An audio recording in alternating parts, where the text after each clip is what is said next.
मराठी ही महाराष्ट्राची राजभाषा असताना पहिलीपासून हिंदी सक्तीच्या निर्णयाला अखिल भारतीय मराठा महासंघानं विरोध केलाय।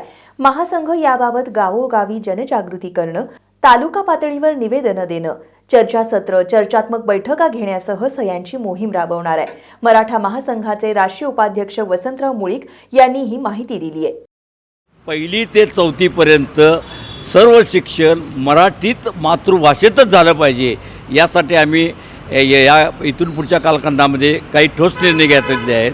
यामध्ये सोमवारी आम्ही जिल्हाधिकारी कार्यालयामध्ये जिल्हा शाखेच्या वतीने निवेदन देणार आहोत।